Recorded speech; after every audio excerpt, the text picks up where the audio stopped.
Hello. I am sorry to be coming to you late with this video today.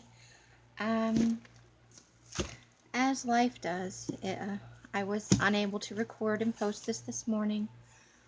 The normal time that I spend on that sort of thing, I was just sleeping, if I'm perfectly honest. Uh, hold on. I quote-unquote laid down for a couple of minutes last night, and I was listening to a little music on my headphones. And the next thing I knew, it was like 6 o'clock this morning. That almost never happens to me. Well, that's not entirely true. I do often fall asleep, but not usually for long periods. It just doesn't happen in my world. So I'm going to show you a little bit of happy mail that I got. I talked about this kind of paper in another video, and I had sent a piece to Natasha, and she wanted to know how it was done at the time. And then I just kept forgetting to post something. I do not have 100% my kits ready, but I'm going to show you the covers, and I will have those available. My video will be posted on Monday morning, I promise, and they will be available. So let me just get right on. I'm not going to say who the Happy Mail is from because I'm not sure if they wanted me to. But I got an email only just a couple of days ago, so this got here really super fast. I think it's from Indiana. IN, is that Indiana? Sometimes I'm a little flummoxed by the state initials. But it came from Indiana. I feels like it was only a couple of days ago, so it probably was a couple of days ago. I got an email and somebody asked me for my address, and I gave it, but it was somebody who had ordered something from me, and I thought, oh God, something's wrong. They're going to send me back something in my order they didn't like. And they sent me back a message, no, everything's fine. I just wanted to send you a little something, but I wanted to let you know it's nothing exciting, it's just a little something practical. And I was like, any Happy Mail's going to be exciting, right? But I sent them a message back, oh good, I'm glad your order was okay, and thank you so much for taking the time, that sort of thing. Um, I'm always surprised when anybody wants to send me anything that I didn't purchase myself. So I was like, something practical, I don't know what that is. And promptly forgot about it until my mail lady showed up today. And I had ordered some priority mailboxes in different sizes that I've never had before. Because I'm going to be selling off some clothes and stuff to hopefully raise some money towards my move. There are things from when I worked in a high-end retail shop. I don't really wear them anymore. They've been stored and properly. They're in fine condition. It's just, one, they're taking up room in my apartment and space is at a premium. Two, I'm probably never going to work in a high-end retail store again. Although I am looking for a job, it's probably going to be in the service industry, probably as a cashier or something like that. Because I have been out of work for an extended period of time and I was sick, I'm having a really hard time finding somebody who's interested in employing an older, I'm 48, I am overweight, I of course don't go into job interviews and go, hey, I'm old and sick, want to hire me? Those are the kind of things that you don't really say in an interview. But I do have a gap in my job history again. I was a stay-at-home mom for 10 years, and that's not looked upon kindly when you're being rehired, no matter what kind of work you did before. I was an administrative assistant before that, and I had been an assistant manager at a hotel, and I came back to work after I got divorced, and I had to start all over again in housekeeping at a hotel, which I was, I think I was 38 at the time, if I'm doing my math right. And working in housekeeping at 38, no bueno. That is not fun. That is a young person's game. But it's a job that's frequently open. It's a job that needs to be done. And so, when you get a job, you do your best. And I worked my way up and I became an assistant manager again. And then I entered the program for training for management in the company, and got all the way to the end and then found out because I didn't have a car, they wouldn't consider me for candidacy. So that kind of jaded me a little bit. And then I worked in human resources for a little while, and I've I've been an administrative assistant again, but again, I've been out of work for about 6 years. So I'm getting back into it, and I'm not as overweight as I used to be, but I'm older than I used to be. And then I have health issues. So I can be fine for hours and days on an end, but then all of a sudden I'll be winded, I'll be out of breath, I'll be exhausted. I was just standing out talking to my neighbor the other day, and all of a sudden I'm like, I have to go inside and sit down. I just can't anymore. And they were very nice about it, but that's the kind of thing. What if that happens at a job? Like, I can't just excuse myself and go home and lay down. So I'm trying to look for a job that I know I can do, that I don't mind doing, and that um, isn't too far from my home. I know hospitality pretty well, um, but I don't want to work in a major hotel at this point. I would rather work for something smaller. So I'm looking for something in hospitality at a smaller organization, but not the one that I worked at previously. I just am not interested in going back. But also, I liked cashiering when I cashiered. Uh, I especially like cashiering on Friday nights because the stuff that people bring to the register, couples going home for Netflix and chill, or uh, you know, guys getting ready for dates, it's new socks or new underwear and a new shirt. It's just the combination of things that people bring to the register amuse me to no end. But also, I just like cashiering. You see a few regulars, but it's different, and different times of the day are different. So, although it's not a high paying job, I genuinely like cashiering. And if I can get a part time job that supplements, because my son and we live in this apartment as if it were two studios, and we share the rent and the other bills. He's hosting his more than his fair share at the moment because Etsy sales are down, eBay sales are down. Some of that's just the summer lull. There's a lull every summer.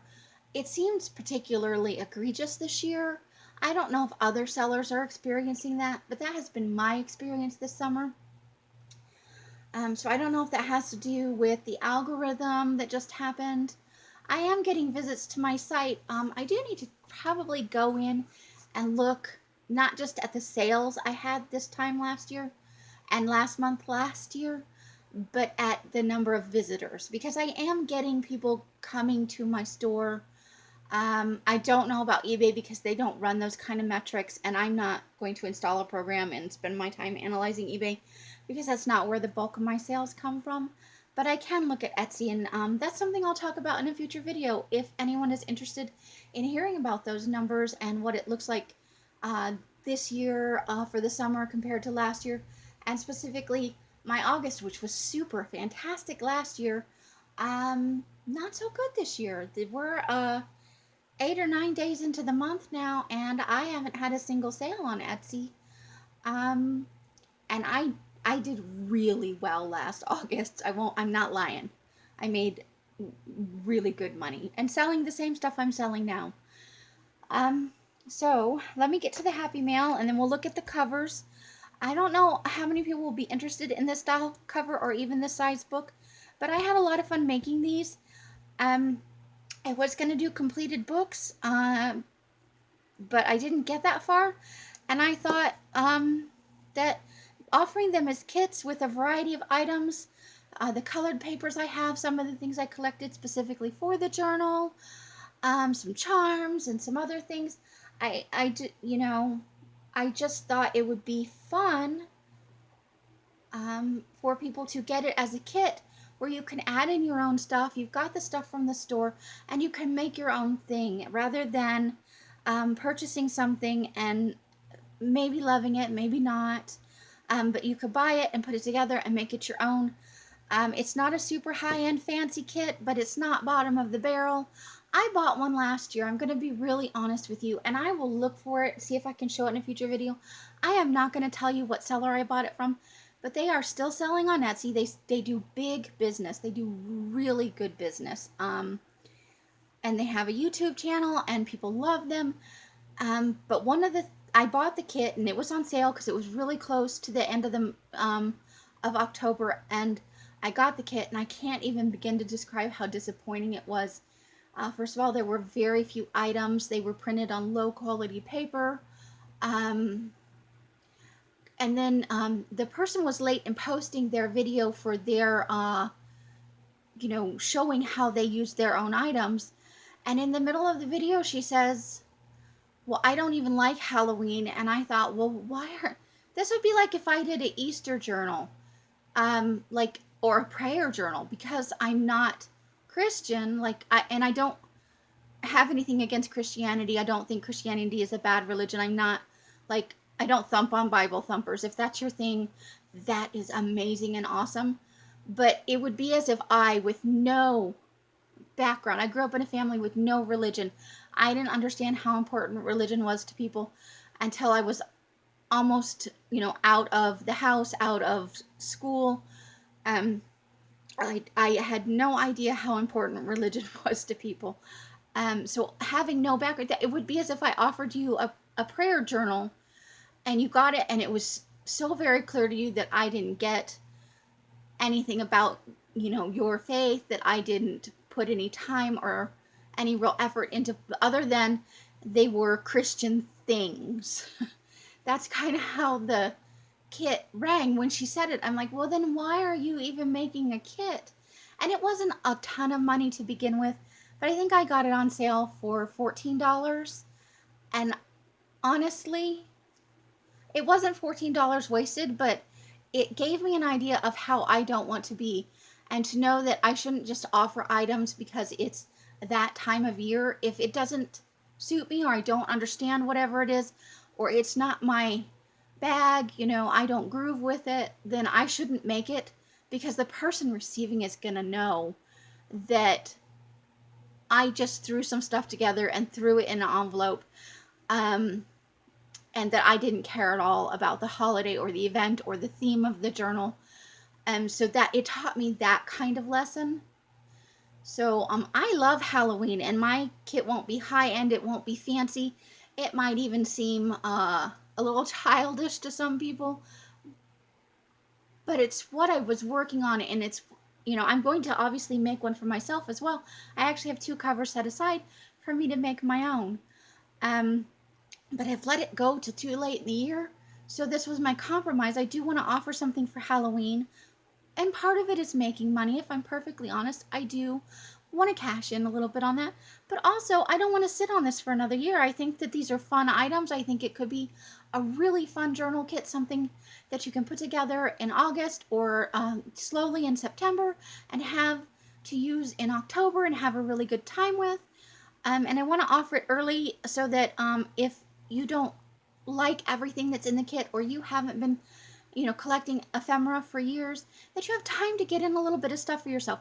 I will tell you straight up, this kit has no lace in it, because I had an arrangement with a seller, and I was going to get in a bunch of black lace, and apparently somebody offered more money for it, and so she backed out of the deal, and I couldn't find anything in my budget to fill the gap. So there's no lace in this and no fabric. I am so sorry about that, but it does have a lot of fun items, and I hope that that won't deter you from looking at my video when it comes out on Monday, or purchasing the kit. I hope. Now, I rambled on for quite a bit, so let me get on with the happy mail. If the person wants to out themselves, I think they should. This was a lovely, generous gesture, and again, unexpected, but spot on the nose. Because quite honestly, I'm surprised that anybody watches my videos, and when somebody watches and hits the nail on the head for something, this makes me so incredibly happy. I can't even describe it to you, because I'm actually edging a bunch of papers for a personal project I'm working on. So what they sent me in this lovely little package is the little discs for this tool. And you can see mine's already, this one has dry rot. I will admit that I didn't use these for a long time, and they sat out. I will keep these in the plastic bag, and I may even also put them in a small Tupperware container to keep them from drying out, because that's what happens here. There's almost no humidity in the air, and I know I've addressed it before. So things like this get dry rot, and the weather is really, or the climate is really hard on like paperback books and stuff like that. So I have to be careful. And we keep our house open for a good chunk of the year here. From like, as soon as it gets cool enough to open up the house, we have it open 24/7. I have a security door on the front. We have a gate in the back because we are lucky enough to live in a one story. That was one of the things that's very attractive to this, even though I don't like the management company. But we have a little backyard, so it's gated and we can keep that sealed. So we have the house open 24/7 if somebody's home, from sometime in October usually.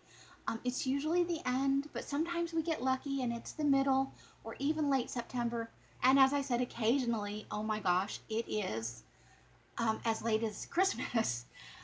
But so these get dry rotted. So I wasn't careful with them. You know, I was sick for a while, like I said, and I just didn't pay attention to a lot of things, and all mine got dry rotted. And that's on me. It's not like it's a fault in the product.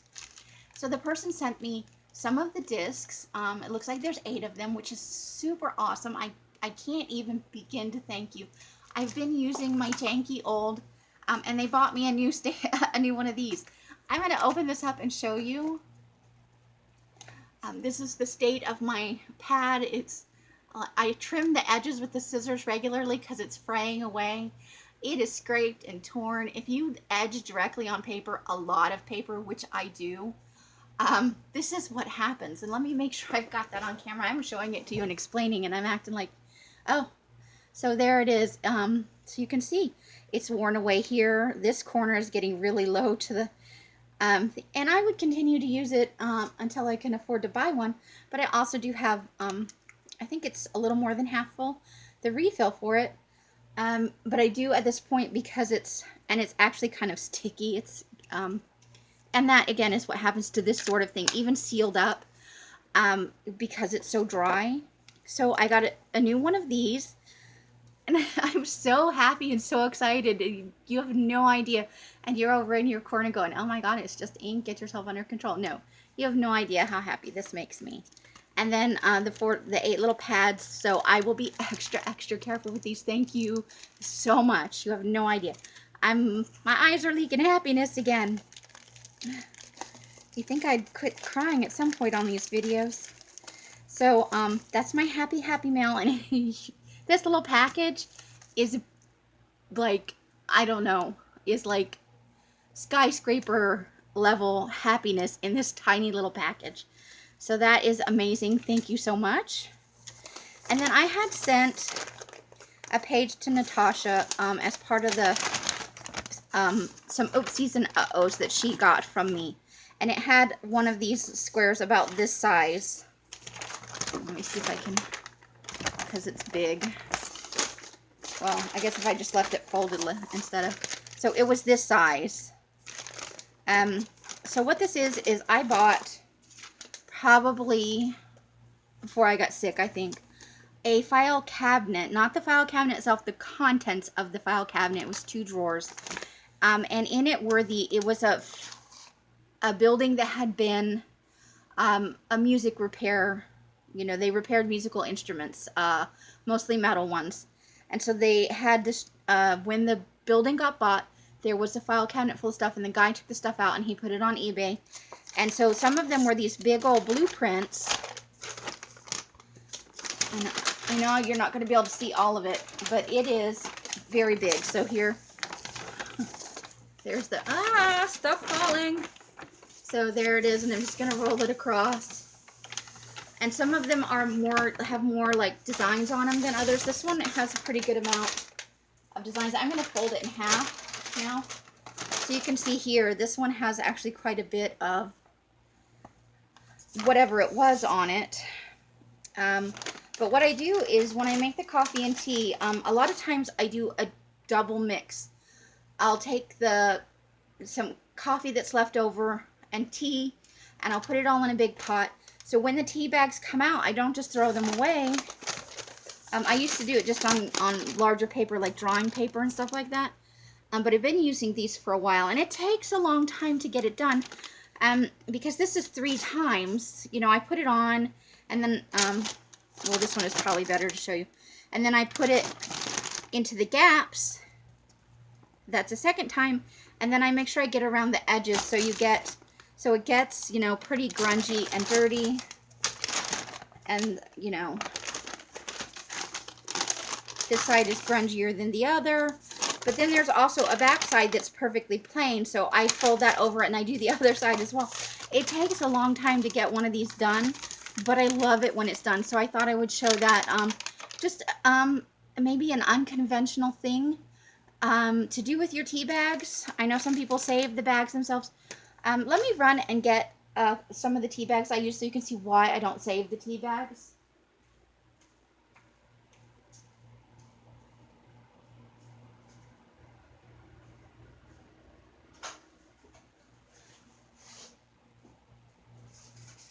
So I don't use this super expensive. Let me move that out of the way and my little tool.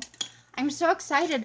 I have so many more papers to etch for the project I'm working on, and now I can do it without the ink pad. I can use the. I think you get better coverage with the tool. But using the ink pad works, but it's hard on the ink pad. So excited. For the tea dyeing, I use this kind of tea bag. And it's hard to get apart. They rip and stuff, so I don't really save those. I would if I could find a way to get it separated, but even after soaking in the water and all of that, it doesn't come away easily. And I've been looking into loose tea as an option, but I love those really big tea bags. That's people that drink tea, and I do drink tea, but my tea bags are smaller because my budget doesn't allow me to buy a good quality tea. But that's on my someday list too. I'll be able to work with tea bags. But coffee filters kind of serve the same purpose. I know it's not exactly the same, but you can tea dye coffee filters. I mean, I don't see any problem with that. I've dip dyed them. I've coffee dyed them. I've tea dyed them. You can do pretty much anything on them that you could do to a tea bag. So I use coffee filters because I don't have the nice big tea bags. But I get why people love them. So that's one thing you can do with it. I also have these big square sheets. They're under a bunch of stuff right now, but I'll try and show them on another video that I took out of another book of drawing paper, and I have dry tea bags on those as well.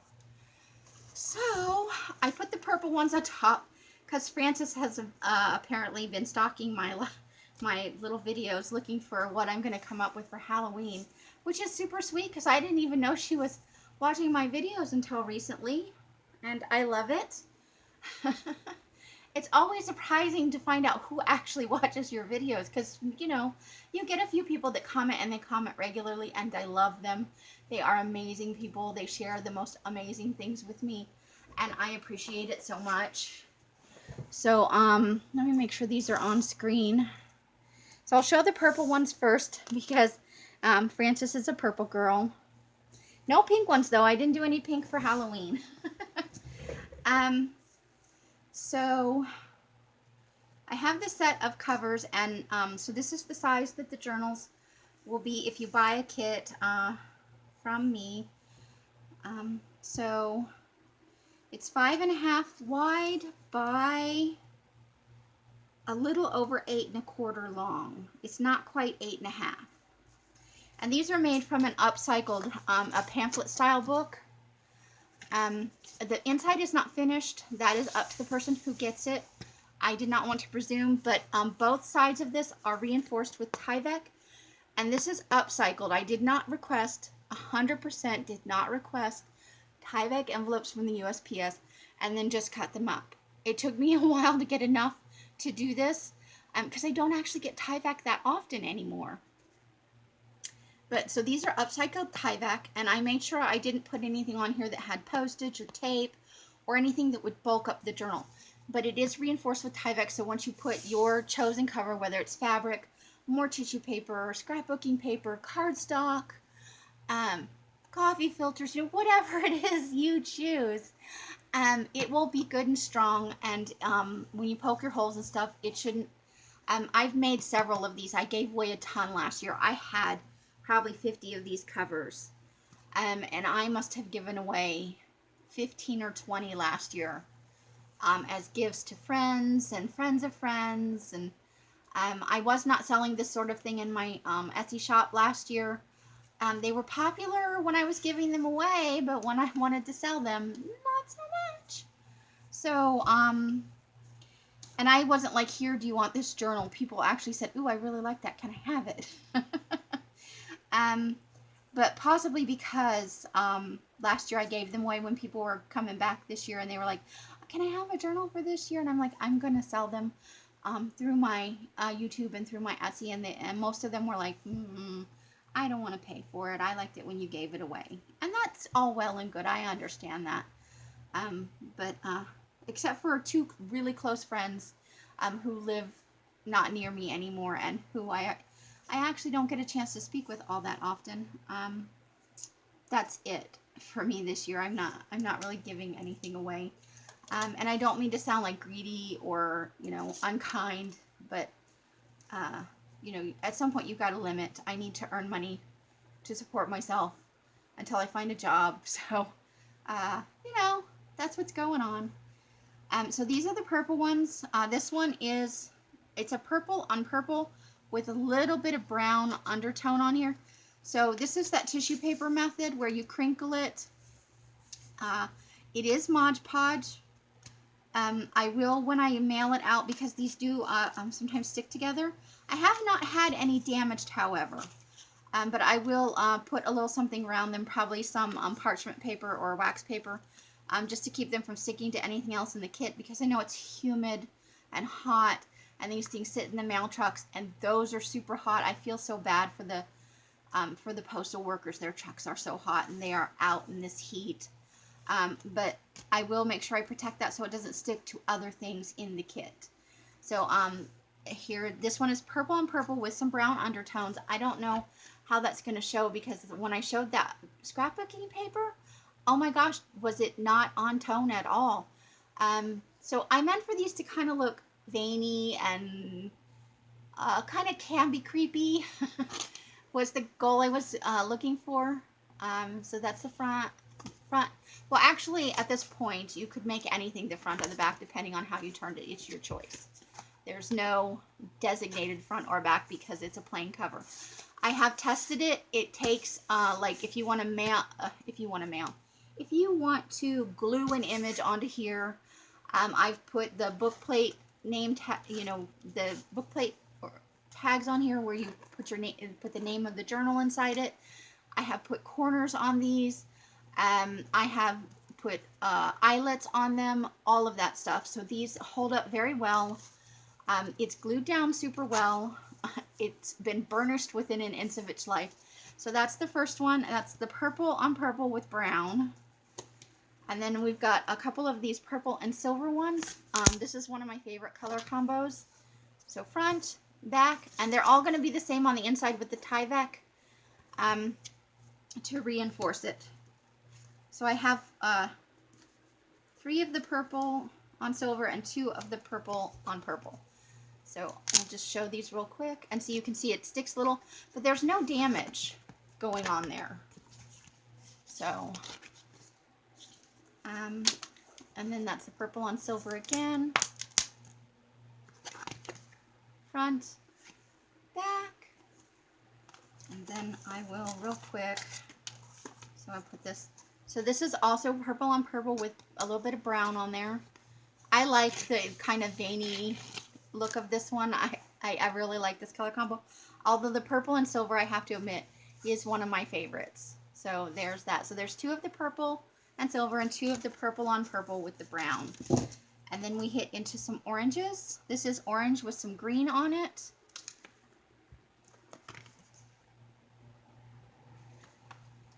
I think, yeah, orange with green on it. Let me see if there's any more. Nope. So I must have done them in groups of 4-ish. Well, actually, there were 8 of each color to begin with, depending. This is orange with some black on it.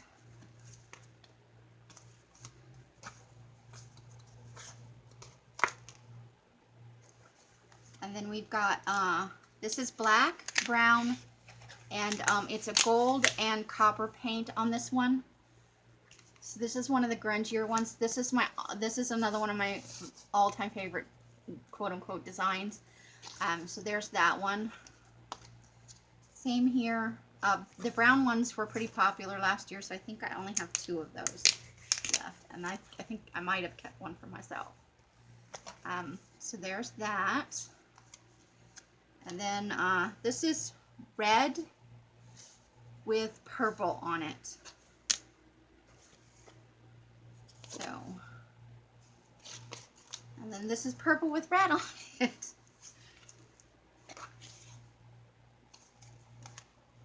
And then we've got green with, you know what? I think that might be brown, but it could also be purple. I just like the color combo. I tested these on small swatches of scraps before I committed, and then this is light green with dark green accent. And then there's a little bit of red in here as well. So, tested some different. This is green on green again.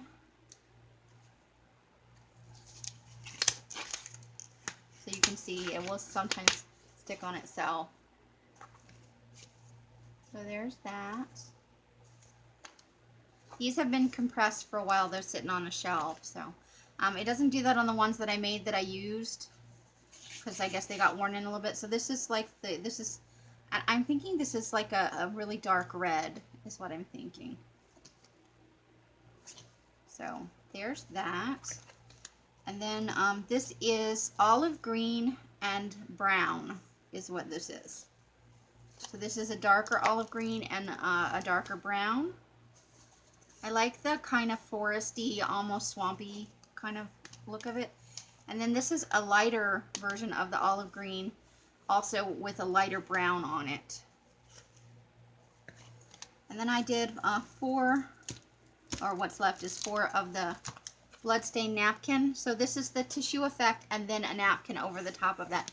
So these are slightly less textured than the rest of them, but I do like how the napkin came out, the blood splatter effect.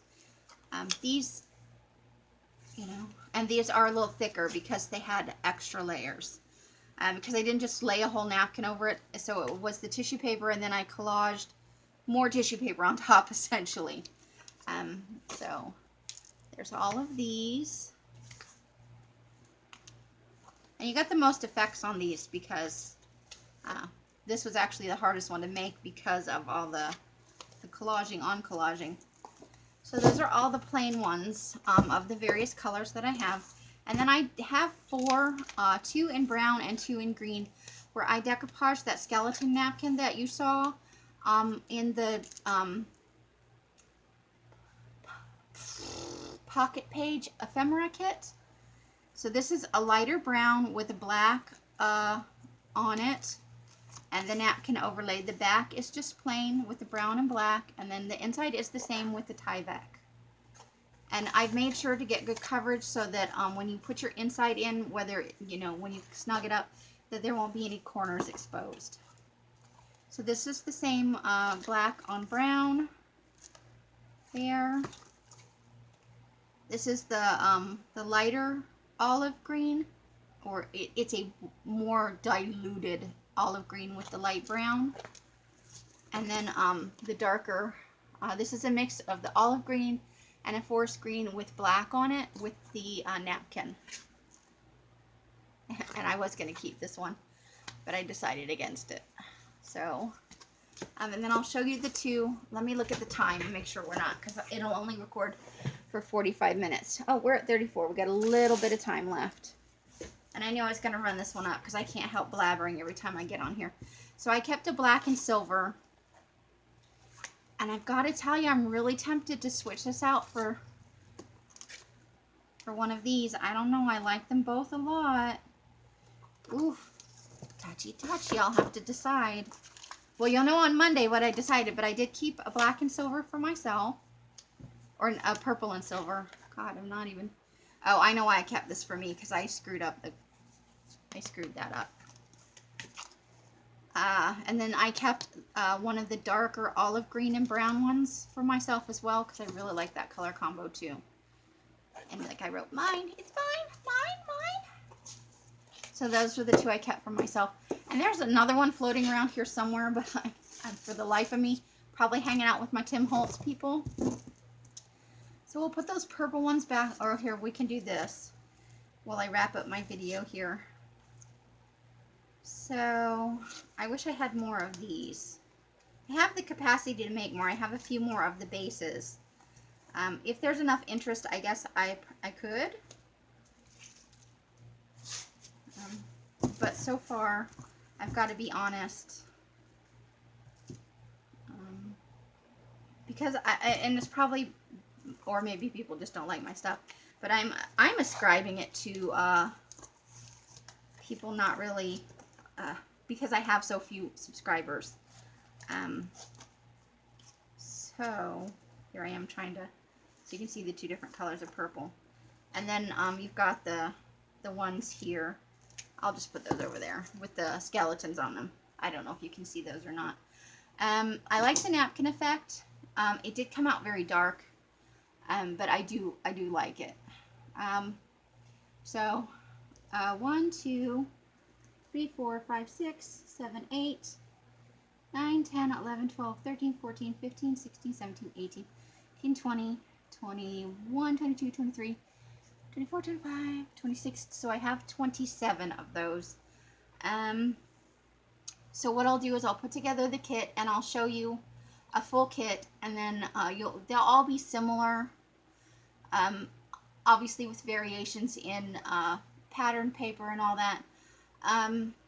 So it's going to be a mix of my coffee dyed papers, my tea dyed papers, index cards, colored papers, Halloween themed, some grid papers, probably not much of the things like cash receipts and things like that, because that doesn't strike me as particularly creepy. Although if you have seen me show something and you're having a particular thought that, gee, that would be really nice in the kit, I've got some charms. I have the corners that can go on here that I'm going to include in the kit. If you like, you can request eyelets. I have eyelets for if you want to poke holes in these. What I did was I just tied some, let me show you what I tied around mine. I've done it with twine and, or maybe I won't because I don't know what I did with it. Some of the, not sari silk, but the other stuff we use, seam binding, crinkly seam binding. That's what I had. I don't think, oh, here we go. I've got some. So I tied this around mine this way because I had my book plate here, and so I tied it this way and made a little bow. So I have some colors of that, but I've also used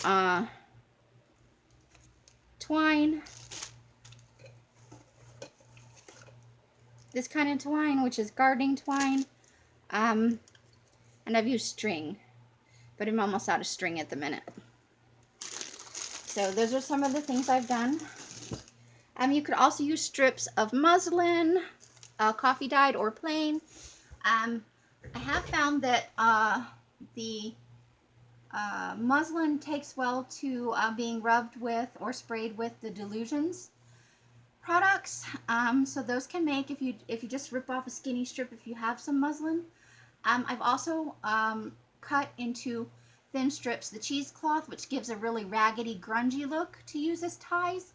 But the grommets will also work well, or not grommets, but eyelets. So if somebody wants eyelets, I will make that an option as a request. I'm not going to just include them because not everybody has a crocodile, and you do need one to set the eyelets that I have.